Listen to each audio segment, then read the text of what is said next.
Naman, unang problem pa lang, nawala na naman. Sabihin nyo na naman, di ako nagbayad ng internet.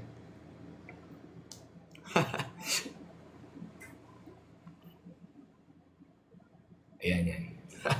Okay. So, find the mean of the dataset. Okay? Kapag sinabi nating mean, so normally ano lang naman, arithmetic mean lang yan. So, yung mean natin dito, we just take the sum. Madali na yan. Kayang-kaya nyo sagutan. Basta tatandaan nyo lang and then sum, and then i-divide natin sa number of elements or kung ilan yung data mo. 'Di ba? So sa case na to, i-add lang natin yan. 5 plus 8 plus 12 plus 15 plus 20. Nagtatake ka lang ng average. As simple as that. So pag plinas mo yan, dinivide mo sa 5, what is the answer? 12 daw. So 60 yung total. Tama ba? So 60 yung total ng taas. Okay, so the answer is 12. Letter B. Okay, very clear naman, no? Next, determine the median. So pag sinabing median, gitna. Ang kailangan nyo lang laging tandaan dito, bago kayo kumuha ng gitna, madali lang naman kunin ng gitna, di ba? Anong kailangan tandaan, dapat lagi silang ascending order. Kapag hindi pa naka-ascending order, laging i-arrange. Anong ibig sabihin ng ascending order? Lowest to highest. Di ba? So sa case na to, naka-arrange naman na siya, di ba? So wala nang kailangang i-rearrange. And then, kung mapapansin natin, ilan yung elements or ilan yung data points? 1, 2, 3, 4, 5, 6, 7. So, ibig sabihin, add number ang 7, di ba? So, makikita kaagad natin. As in, literal, ano yung gitna? Ayan, 3 sa kaliwa, 3 sa kanan. Kunin lang natin yung gitna. That's why letter B. Nicole. 10 ang sagot, yung 7 na sinasabi mo bilang. Okay. Tapos, question. What if ang bilang ng elements mo ay even? Anong gagawin nyo?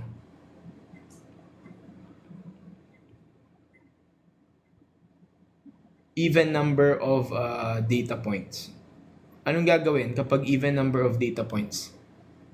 Kukuhanin natin yung dalawang gitna and then i-plus and then divide by 2 or simply you take the average. Kumbaga kinukuha mo lang din yung gitna nila. So, bigay lang tayo ng example. Halimbawa, naging 3, 7, 9, 10, tapos halimbawa 11, tapos 12, 15, 18. Okay, halimbawa ganyan. So, kung mapapansin nyo, di ba? 1, 2, 3, 4, 5, 6, 7, 8. So, dahil 8 yan, ang mangyayari, wala kang makukuhang gitnang-gitna. So, pag natanggal tong 3 sa kaliwa, 3 sa kanan, meron kang 2 matitira. So, kukunin mo lang yung average nito. Okay?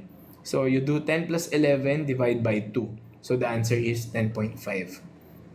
Okay?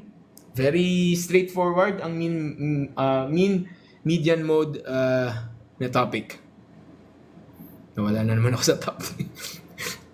Okay, number 3. The scores of students, of 8 students are 60, 65, and so on and so forth. Find the range of the scores. Paano kumukuha ng range?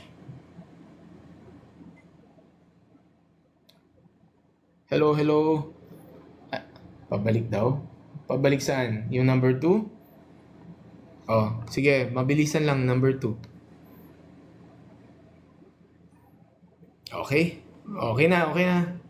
Okay, balik sa number 3. Kapag sinabing range, okay, good. So, kung mapapansin nyo, very recall lang naman talaga to, di ba? Highest minus lowest. So, ang highest natin dito is 95. And then, ang lowest is 60. That's why the answer is 35. So, natouch natin yung mga question on mean. Merong median, merong range. I-segue ko na lang din. Pag mode naman, although hindi yun yung question dito, another, yung topic na nandun sa part na yan. Pag sinabing mode, ito yung most frequent. Okay? So, halimbawa, meron kang data points na 35, 37, 38, 38, 40, 41. Oh. Pag halimbawa ganyan ang data points nyo, ano ang mode? Ano sagot dyan?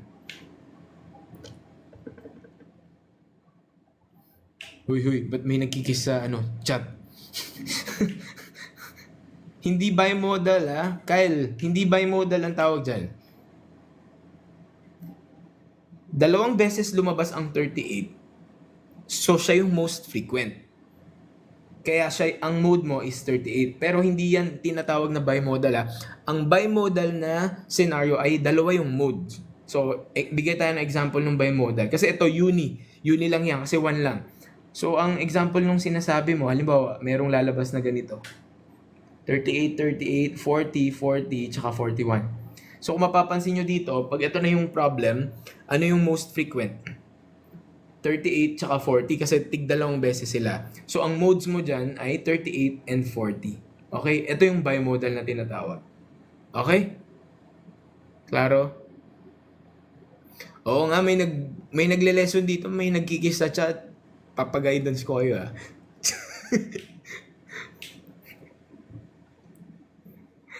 Okay, clear.